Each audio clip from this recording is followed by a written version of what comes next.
પાર્ટીના નેતા જિગીશા પટેલ પર હુમલો કરવામાં આવ્યો છે, જેને લઈ હવે ગોપાલ ઇટાલિયા જે છે તે બીજેપી પર ભડક્યા છે। સૌપ્રથમ ગોપાલ ઇટાલિયાએ શું કહ્યું તે સાંભળી લઈએ।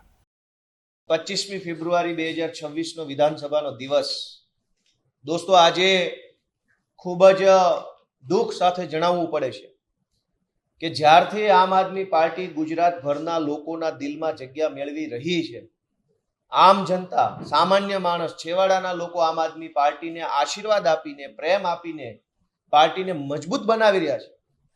એ બાબત બીજેપીથી જોવાતી નથી। આમ આદમી પાર્ટી ગુજરાતમાં મજબૂત બની રહી છે, એનાથી ભાજપના પેટમાં નકલી તેલ રેડાય છે અને એટલે ગુંડાગીર્દી ઉપર ઉતરી આવ્યા છે। થોડાક દિવસો પહેલા આપે જોયું કે અમારા નેતા યુવરાજસિંહ જાડેજા જીવના જોખમે એમણે ભૂંડ અને ગાયના માંસવાળા દૂધનો પર્દાફાશ કર્યો। એ પણ ગુજરાતની અંદર પેદા થાય છે। ભૂંડ અને ગાયનું માંસ નાખી, યુરિયા ખાતર નાખી, ઝેરી કેમિકલ વાળું દૂધ બનાવી ગુજરાતના વિવિધ દૂધ સંઘોમાં ભરનારા માફિયાઓનો પર્દાફાશ યુવરાજસિંહે કર્યો। એ પર્દાફાશ કરતી વખતે એમના ઉપર જીવલેણ હુમલો થયો, પરંતુ પોલીસે આજ દિવસ સુધી ફરિયાદ લખી નહીં। જે કામ ગુજરાતની સરકારે કરવાનું હોય, જે કામ સરકારના વિભાગે કરવાનું હોય, એ કામ તો યુવરાજસિંહ કરી રહ્યા છે। યુવરાજસિંહને એવોર્ડ આપવાના બદલે, સન્માનિત કરવાના બદલે એમના ઉપર હુમલો કરનારા માફિયાઓને ભાજપની સરકાર છાવરે છે। એ બહુ દુર્ભાગ્યપૂર્ણ છે અને જ્યારથી આમ આદમી પાર્ટી મેં કીધું એમ મજબૂત બની તો હુમલાઓની રાજનીતિ ચાલુ થઈ। ગઈકાલે ગોંડલના અમારા આમ આદમી પાર્ટીના નેતા જિગીશાબેન પટેલ ઉપર મહિલાઓના ટોળા દ્વારા હુમલો કરાવવામાં આવ્યો। ત્યાં ગોંડલ નગરપાલિકા વિસ્તારના કેટલાક પ્રશ્નોને લઈ આમ જનતાએ જિગીશાબેનને રજૂઆત કરી કે અમારા મત વિસ્તારમાં, અમારા વિસ્તારમાં આ પ્રશ્ન છે, તમે સાંભળવા આવો।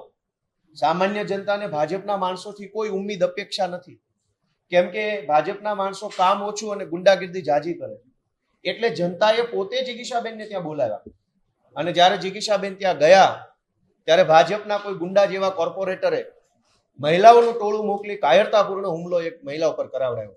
બહુ મરદ મુછાળા હોત તો આવું તું પોતે સામે અને કરવી હતી લવારી તો તમને ખબર પડે કે અમારી જિગીશાબેનમાં કેટલો દમ છે। પણ કાયરતાપૂર્ણ કૃત્ય, જેમ રામાયણમાં રાવણ છે એ સાધુનો વેશ ધરીને આવ્યો, એમ ભાજપના ગુંડાઓ હવે બહેનોને આગળ કરી રહ્યા છે। આ દુર્ભાગ્યપૂર્ણ ઘટના બની છે એનો આમ આદમી પાર્ટી સખત સજડ વિરોધ કરે છે। અમે માનનીય મુખ્યમંત્રી શ્રીનું પણ ધ્યાન દોરશું કે વારંવાર આમ આદમી પાર્ટીના મોટા પ્રદેશ નેતા ઉપર જે હુમલાઓ થાય છે, એ ગંદી યુપી બિહાર જેવી રાજનીતિ અહીંયા ગુજરાતમાં બંધ કરી દો। હુમલાઓની રાજનીતિ એ ગુજરાતનું સંસ્કૃતિ નથી।